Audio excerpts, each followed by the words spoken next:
Everybody listen to Darren Carter. We all know he's the party starter. So if you want to listen to a podcast for free, then listen to The Pocket Party. And we're back. Hey everybody, it's your host Darren Carter, the party starter. Thank you for listening to the Pocket Party podcast. If you go back and listen to episode 1, you will hear my guest. His name is Brian SWINEHART, a.k.a. Swine Time. We did a gratitude list. It was back in 2018. And a loyal listener who just started, actually, but she's been going through all the episodes. Galaxy Goddess out of Beaumont, Texas. Big shout out to you on your birthday. The big 31. God bless you and your family. Hello, Brian SWINEHART. Hey. Dude, what's your first observation? By the way, we're in El Paso, Texas at the comic strip this weekend. And what are your first observations of my hotel room? Okay, well, you come into Darren's hotel room and it's cold. He's got it down to like 64 degrees temperature. This guy, he always loves cold. Like when I would pick him up when I was living in California and I'd pick him up for a gig, I would know that when he got in the car, the first thing he's going to do is turn the air conditioning on in my car. That's true. That is true. I forget who it was. One time we had another comic with me, and I was picking him up before I picked you up, and I said, I bet you $10 when Darren jumps in, the first thing he does is turn on the air conditioning. It could be December. Dude, you're always hot. I'm the opposite, though. I'm always cold, dude.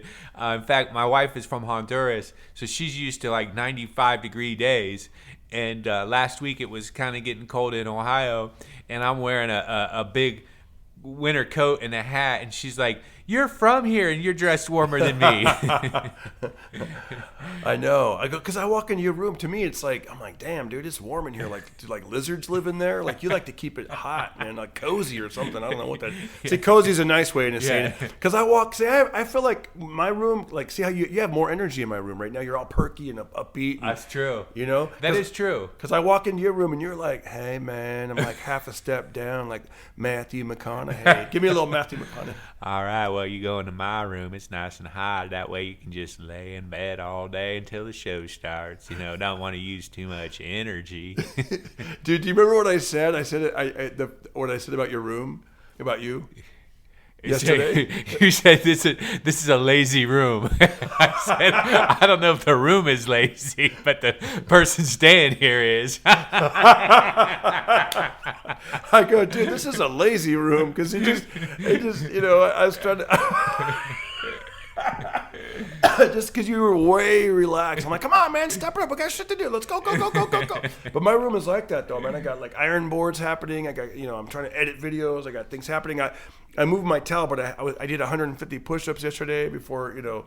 I think I did 100 before radio. Then I did 50 afterwards. I got my exercise bands. I'm, like, ready to polish my boots. I'm like, let's go, you know. Yeah. But your room is like a chill. I mean, yeah, but I get it, though. You didn't have much sleep, so. Yeah, I've been tired. I've just been, like, today is the first day since we've been going that I feel like I'm getting onto a schedule.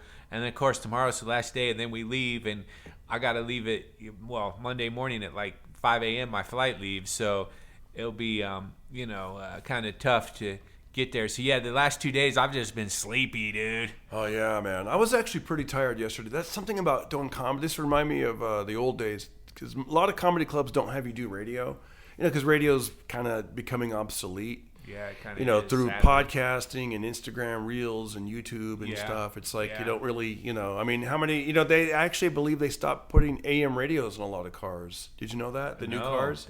That's a bummer. Let me ask you a question. How many hours a week do you listen to AM radio? Probably 0. How many? I used to listen to more of it. Yeah. Actually, when I was in California, I used to listen to more of it. But how many hours a week do you listen to FM radio? Maybe 1 or 2. Maybe. You think it might add up to 2 hours? Maybe. Yeah, it does because when I'm with my wife, her and I like to listen to the radio a little bit together. And she likes, well, she's Latin, so she likes Latin music. So every now and again, even in Ohio, we'll find a Latin station and listen to. So I'm working on my Spanish, and she's singing along, you know. That's funny. My friend had a joke when he moved to California. He's from Pittsburgh, but he goes, man, I feel like you could go on the moon and there'd be a Spanish radio station. You ain't wrong, dude. Because it's like everywhere. Yeah. That was Van Halen. Yeah, right. But they and then how many hours a week do you listen to Sirius XM? Zero. See, that's the thing. It's like I think about AM radio. I don't really, you know what I mean? Maybe if like the news or something, or you know, but and FM radio, I generally only listen to it when I go into like a parking garage, like if I can't get my Sirius XM signal. But even that's maybe a minute, you know. Yeah. I mean, but I think my wife, when she takes my son to school, I think they listen to FM radio together. Yeah. You know, like there's something, because the morning DJs, there is one channel or station in LA that kind of, I think they still listen to it, where it's like, I think it's K-Earth 101. So it's a lot of upbeat stuff from the 80s, you know, like, and I'm dancing with myself. Yeah. Remember that song, Billy Idol? Yeah. And my wife and son used to play this game where she would start dancing and then he would try to join her. And she's like, no, I'm supposed to be dancing with myself. Get away from me. You know, and he'd be like, I'm dancing with myself. But yeah, I listen to a lot of Sirius XM radio, but I got to be honest, now I'm even listening to, I do listen to Sirius XM, but I also enjoy listening to a lot of Spotify, you know, or books on tape. Like I'll listen to an audiobook or podcast. I'm all about Audible right now. Oh, Audible? Yeah. That's cool. Mm-hmm. I like that. There's a book called Chop Wood, Carry Water that my wrestling buddy recommended to me, and I've listened to that book probably 3 or 4 times in the last month, you know, so I just kind of, it's like, okay, well, I can kind of be reading sort of, at least hearing something that gets me kind of fired up. And you know, because right now I feel like I've heard like pretty much all the songs. I mean, I know there's songs I haven't heard, but like it's just like the same songs. And then I don't know. I like Jelly Roll currently, and some of the other country guys, I guess. Zach Bryan, I like his songs, but I don't really know a lot of the new songs out there. And I don't feel like the rock and roll right now is like, I don't know if I'm at that age where it's like my music was better, but I don't. No, I got you, man. I listen. I kind of go through that same thing. Although there's a few new country artists I've been listening to. Zach Top, and he's kind of a voice like this, and he's good, man. And he's like, sounds like the radio. Like he's got like that '90s kind of vibe, and you know. And then Jamie Johnson. Oh, I love Jamie Johnson. And he has a new album that's out, so I'm going to start listening to that. I listened to a little bit of it, and it's so good. And you were in a Jamie Johnson music video. Yeah, I was in a Jamie Johnson music video. This was pretty epic. So at the time, I was working for Lincoln McConaughey on Lincoln Lawyer, and then one day on the set, he said to me, "Hey, man, got another job for you. Music video. It's going to be hot." And I'm thinking, oh, dude, awesome music video. McConaughey, it's gonna be hot. There's gonna be babes everywhere jumping into swimming pools. Like my mind is just racing. It's gonna be hot. That's what I'm thinking, right? Yeah, like, video vixens. I'm like, oh, dude, this is gonna be awesome. He goes, then he goes. I said, yeah, I'll do the job. You know, I didn't even ask what paid, nothing. Yeah, I'll do it, dude. Right. Then he said, all right, well, we're gonna dress you up in a gorilla costume, have you walk around Hollywood Boulevard, Sunset Boulevard, and Venice Beach. Like I said, it's going to be hot. Dang, was it hot inside that costume? Oh, dude, it was like 110. Well, I don't know how hot it was, but it was the middle of September, and in LA, September is like the hottest month, right? It's August and September. Totally, because I know my wife and I, we've, and son, shout out to Os the Bass Boss. Os the Bass Boss. Go check out his videos.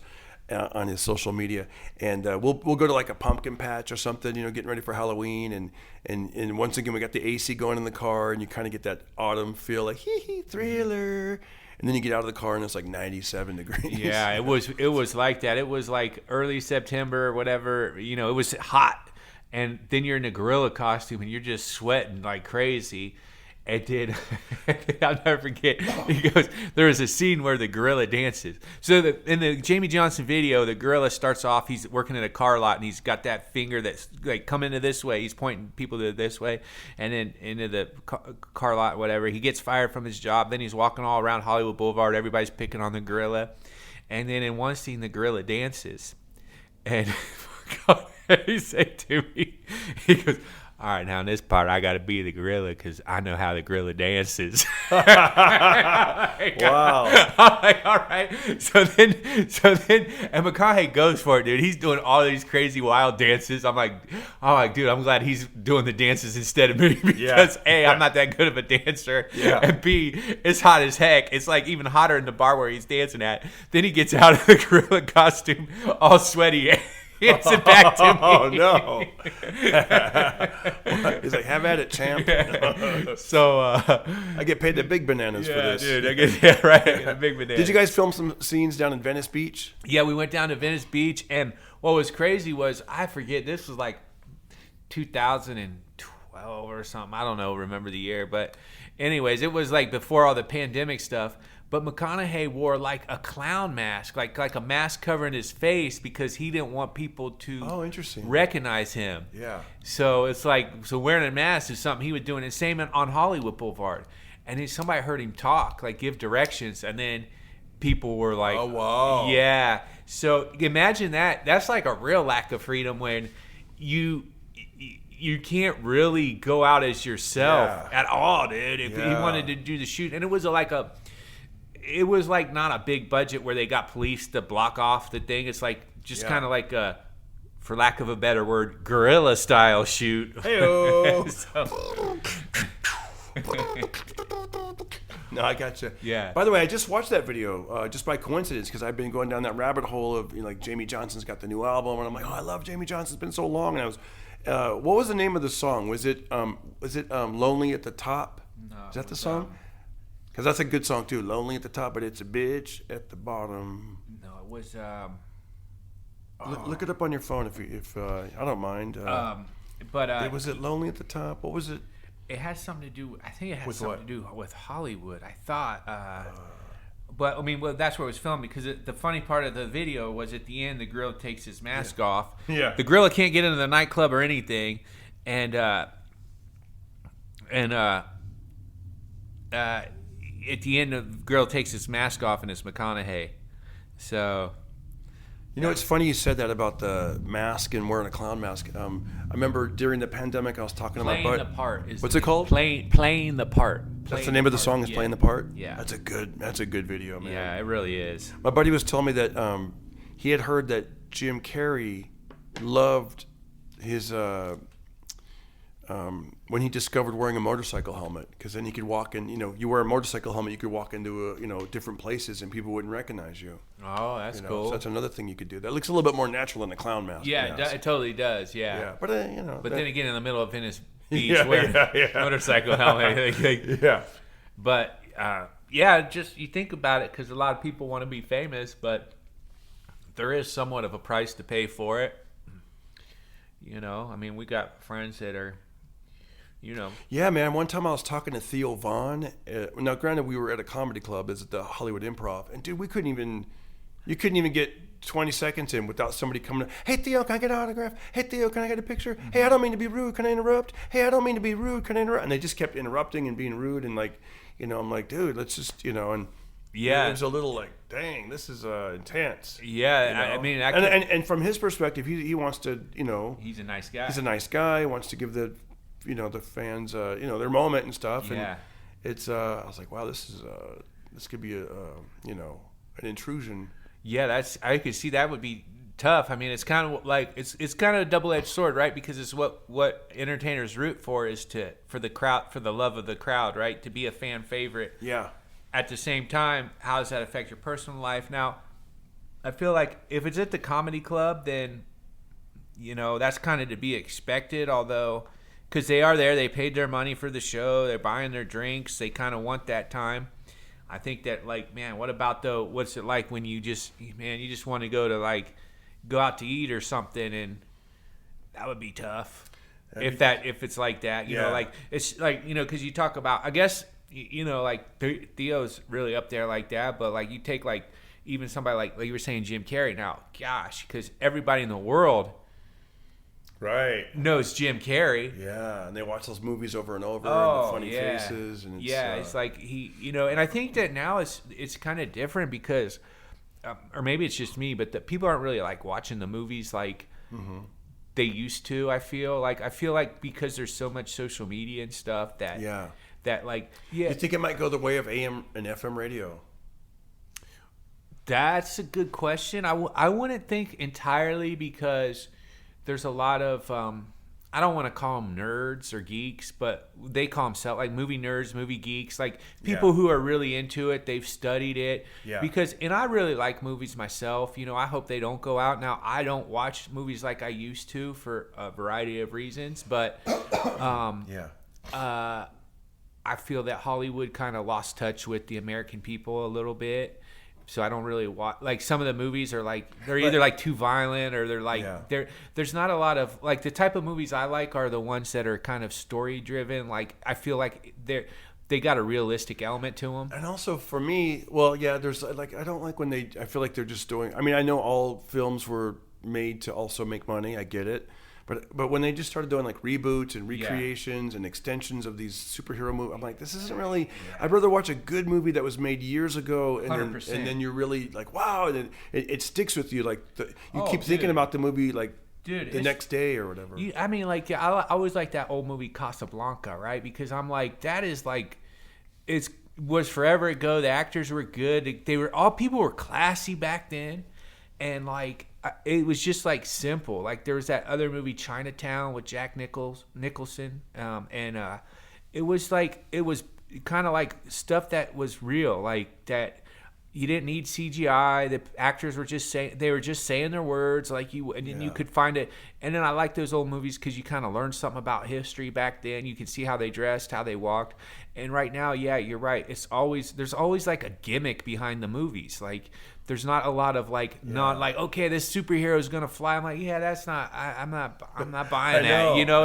I know it's like now. There's some like Superman when the original guy and this and that, but even those movies weren't so CGI. They were like there was still something behind it, because Superman, the originals or any of the Supermen really were about the kind of dynamic of Clark Kent and Superman. And a lot of people go through that. I used to joke when I would work my regular day jobs is, dude, at night I feel like Superman, and during the day I feel like Clark Kent.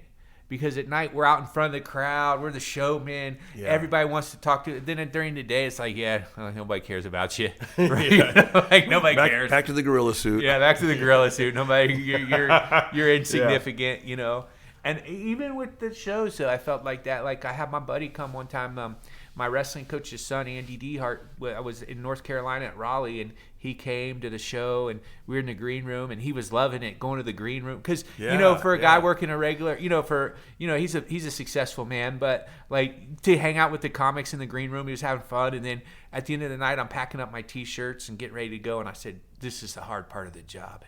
He said, what? I said, well, it was we were on high all night. We were doing all this, and now we're packing up this show, and you're just going back to the hotel to wait. Like now you're back to Clark Kent again. Yeah. I mean, so it's like.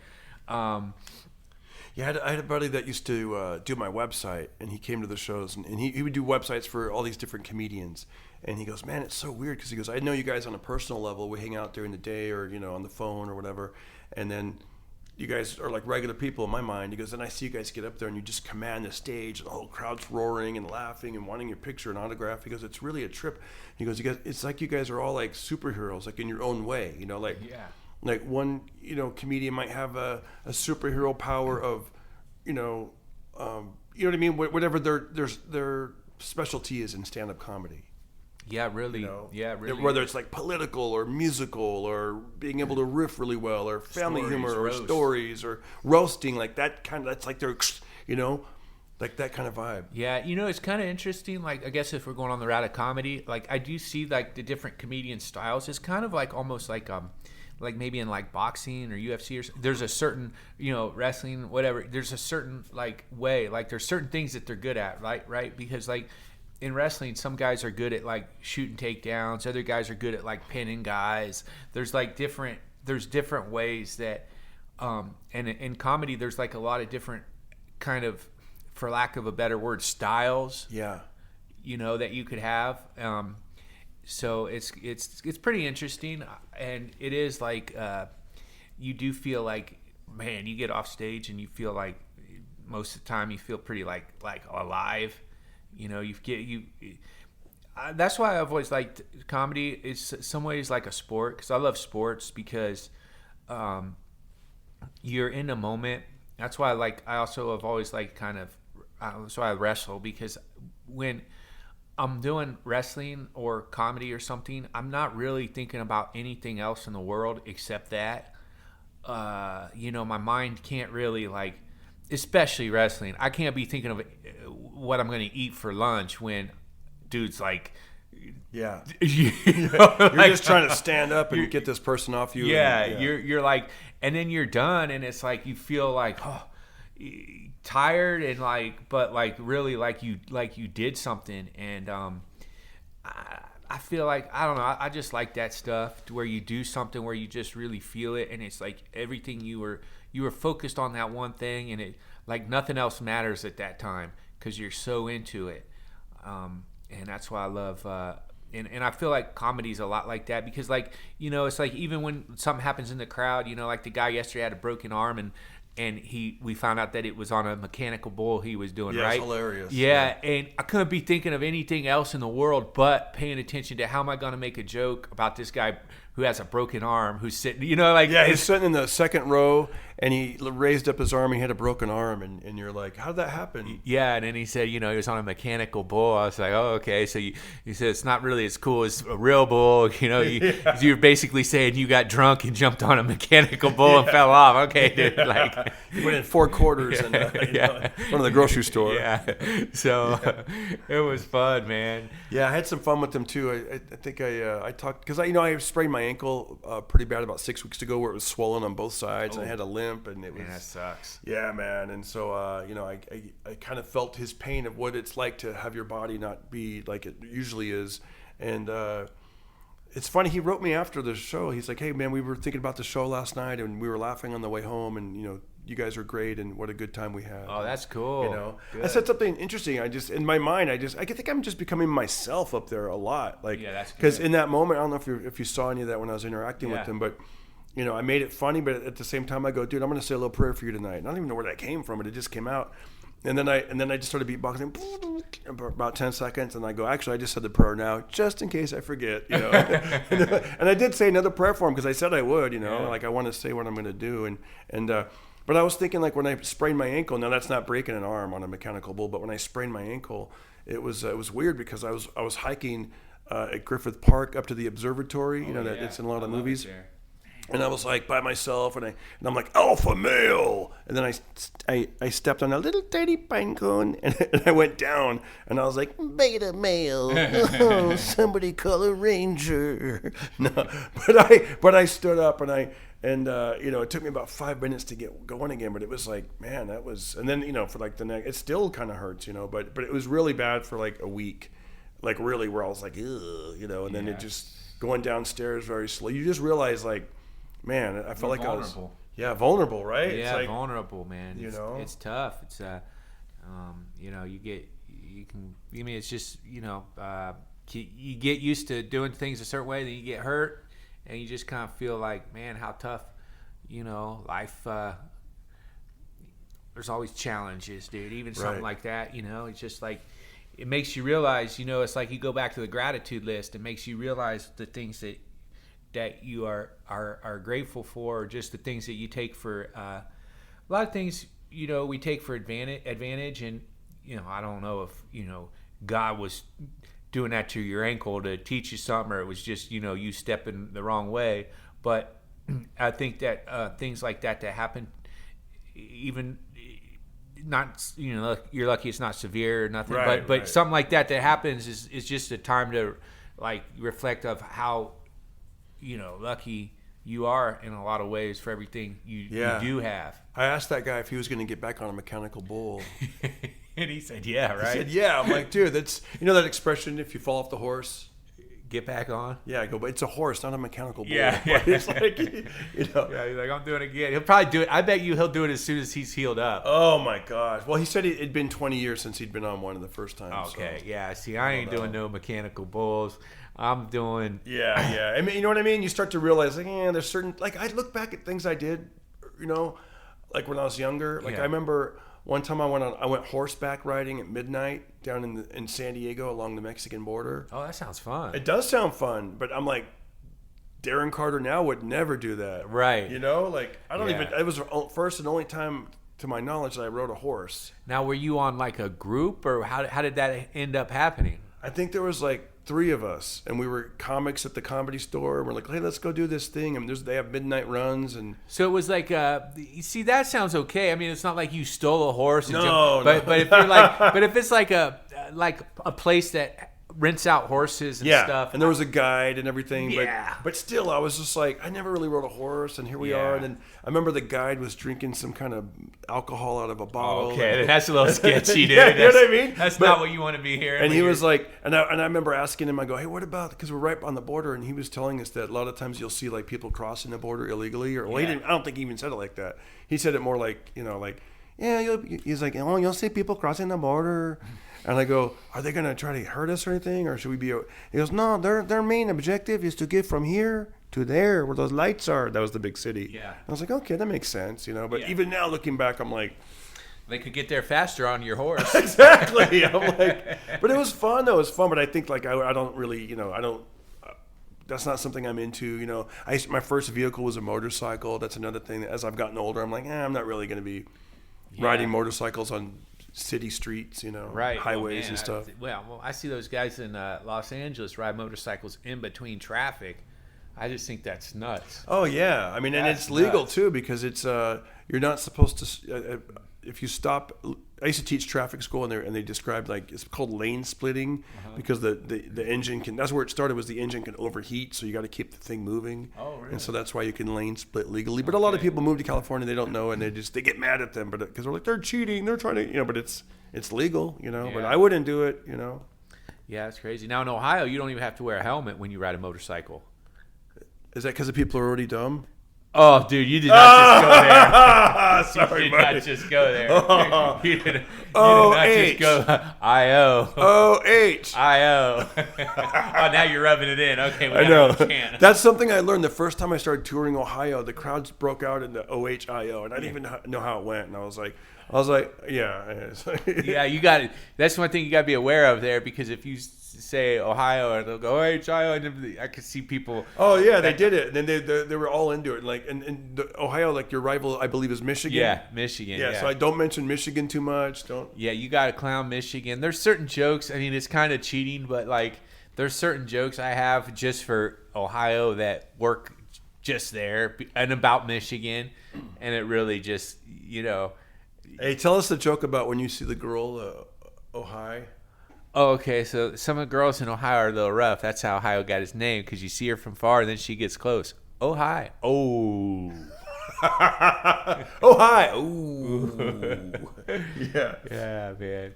But yeah, I love Ohio, man. I love there's a song by David Allan Coe called "I'm an Ohio Boy," and I know I bring it up a lot around you, Yeah. but you got to listen to that song. I've heard and it, man. Yeah. it's so good, Yeah, right? Yeah, it's awesome, dude. Well, I love my state, dude. I'm biased, so people sometimes don't understand it. I've had some couple people on Facebook say some mean things to me about Ohio, but it's where I'm from. I love it. I think the people there are nice. I think it's a good place to grow up. There's like, yeah, I mean, it's not like California where there's like a lot to do all the time and the weather's perfect, but in a way it's still got a charm to it. And it's, like I said, I grew up there, so I'm biased, but I think it's great. And I think there's enough big city action near there. So Well, you're not, like, the totally thing out I of it. like is that you can be in the country, right, and be out in kind of no man's land, but really an hour and a half, 2 hours is a big city in every way. I mean, I'm not far from Dayton, Columbus, Cleveland, Toledo, Pennsylvania, Pittsburgh. You're only like 4 hours from Nashville. You're like, I'm a 10-hour drive from New York City. Wow. So the amount of time it took you to drive from basically LA to San Fran is how fast I could get to New York City. Wow. So I remember hearing a story once where Kid Rock went to New York from Detroit, and he was going to be on the Howard Stern show, and Howard wanted them to play a certain song, or they were going to play it on the radio. and they were already in New York, and they were like, dang, it's back in Detroit. So they got in the car, drove all the way back to Detroit, got the album, and came all the way back. Wow. And that kind of shows me, like, in this business, you have to be a go-getter. You can't be like, oh, we'll do it next time. You got to, like, sometimes you have to, like, and that's everything. You don't know what one thing leads to another, because maybe having that song played, especially back at that time when people listened to FM radio, it was like a big deal. And back then, people listened to Howard Stern. Yeah, totally. I mean, now I don't think it would be worth it to drive that far, because I don't think anybody listens to him no more. Dude, I think you got more viewers than Howard Stern does. Thank you. I know, we don't know how many people. It's shocking when you see real numbers of what's really happening. Like I was watching, and I don't want to get too political, but I was watching the election night, and I was watching live streams. These live streams, like from independent people, were getting hundreds of thousands of views. And then you look at, like, CNN, Fox, MSNBC, like all the networks, of all political associations, they were down. They were like 20,000, 21,000 compared to like 500,000 of these other. Yeah, you kind of like. Well, for me, I trust some of these, because I was getting my election coverage from the past 3 or 4 months from some dude on YouTube called Depressed Ginger. And what's his name? Depressed Ginger. I wonder why. His room was very hot. It wasn't no air conditioning at all. Got room there. I'm just a depressed ginger. But he would break down these polls, right? And I don't know. I just trusted him more because there he is. He's sitting there wearing like a sweatshirt or whatever, and he's breaking down these polls. And I don't know what his background is or isn't, but he sounded pretty smart. And at the end of the day, when the election came out, his predictions were pretty much on point and closer than the mainstream media news ones was. And I was like, yeah, dude, I don't know why it is, but like he's literally like in his room with a laptop, and I'm like, yeah, I trust this guy more than the dude in the suit. You know what I mean? I don't know why, but I think that's where we are now, because you're seeing with the legacy media, you're seeing more of like the polished, what they feel like they're supposed to say, what they, you know what I mean, that kind of vibe. Yeah. And just like those movies we talked about, how the movie industry, where they're just trying to get that worldwide distribution, and let's just do the basic stories and get what But for people, a lot of people aren't feeling a connection with that, you know, as opposed to an old movie where there was a real story, and you've really, like, What About Bob? How hilarious was that? Or Blazing Saddles, like these great comedies that were made back in the day, where you're just, every time I see a little clip of it, I'm like, that is so funny. It's like so good. It was more authentic. And same thing with the news. Like, when you, Joe Rogan had different people on his podcast, and I saw, like, when Donald Trump went on there, the last I looked, there was like 50 million views. That's incredible. 50 million, because it's two guys talking for 3 hours, and there's no, quick edit. Just like with the Mike Tyson fight. I love Mike Tyson. I'm sure you do too. A lot of people love Mike Tyson. And people were like, Mike's going to win. I go, if you look at any of the promo videos, they were all 3-second clips, 4-second. It would be like hitting a heavy bag, pop, pop, pop, pop, pop, and then a cutaway, and a quick and a cutaway. Yeah. It wasn't the long form. Like if they did it like a Joe Rogan podcast style, like you saw him training for 2 hours and you saw Jake Paul for 2, you'd be like, okay, I don't even want to watch the fight. Yeah, totally, dude. That's so true. It's because with those cuts of you can make anything look, you can make anybody. Well, Mike Tyson is tough, but you can make anything look a certain way with those quick cuts and with a little music behind it. Music behind stuff makes all the difference too. Totally. It's like you can really, like, you take a regular video and it's like, okay, it's cool, but then you put the right music behind it. You're crying, like it could be like you could get people's emotions. You could get them to cry. You could get them to get pumped up. You could get them to get angry. You could get.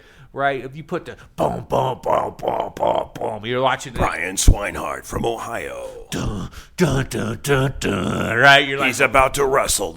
He's 45 years old, and he's going back to college to wrestle. Dun, dun, dun, dun. See, it sounds like you're going to kick ass. Yeah. Now change the music and let's see how it sounds. Dee, dee, dee. Brian SWINEHART failed at everything. Dee, dee, dee. No, it still sounds like you're going to win, though. And then he joined the wrestling team. Dee, dee, dee.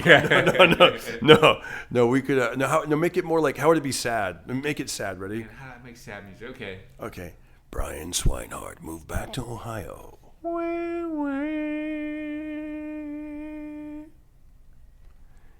He realized he hadn't won a wrestling match in years. And still defeated. His new roommate, depressed Ginger. These two wrestle. I don't know. This is getting weird. I don't know. We should have been videoing this, bro. I know. Oh, big shout out to Flamingo with the edits. He's been editing some of the podcasts and stand-up clips. So Flamingo with the edits, big shout out to you. And hey, I want to do another episode with you. So we're going to cut this one now. Okay. And we'll go get some steak. We'll get something. We want to thank you guys. Please give it a review anywhere you review podcasts. Leave comments in the comment section. Help that algorithm. Darren... help us get more viewers and listeners. But soon we'll be taking over the internet, the world.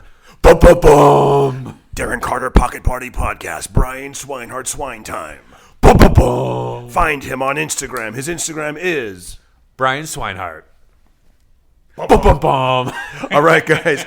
Love you. Have a great rest of your day, and we'll jump back into it real soon. All right. Start that party in your ear holes.